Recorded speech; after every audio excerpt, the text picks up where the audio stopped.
So, yun for today's video mga kagala. Dahil wala nga tayong gawa sa bangka, dahil wala tayong biyahe, ay pumunta nga pala tayo dito sa farm.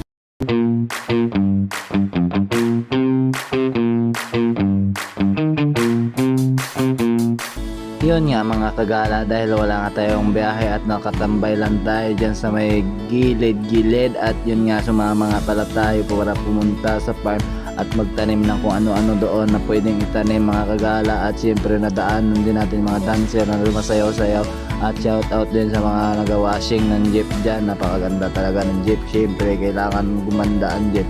Mga gwapo ba naman yung tao dyan siyempre.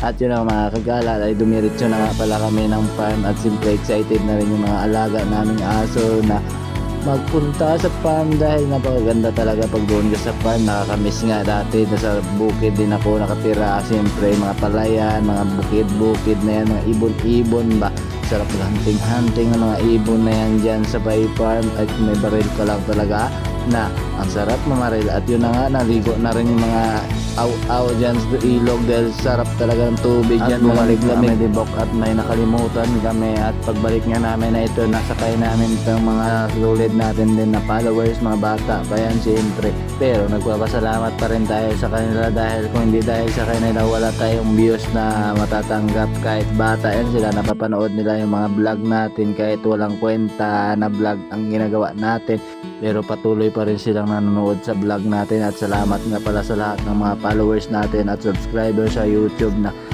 salamat ako, dahil hindi dahil sa inyo wala tayong viewers na matatanggap, pero salamat sa suporta nyo palagi mga kagala.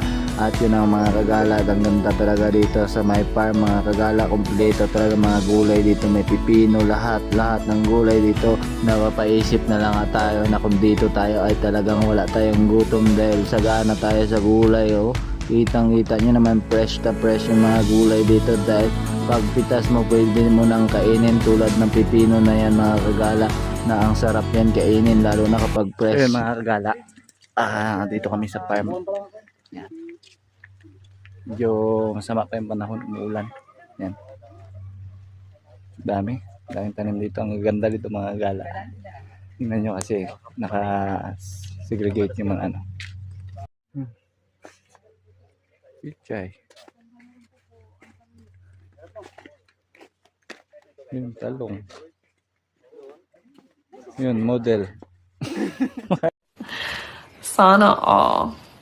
At yun nga mga kagala, so nandito nga tayo sa farm. So abangan nyo na lang yung gagawin natin part 2 na nandito pa rin tayo sa farm mga kagala. At kung nakaabot kayo dito, pa like and share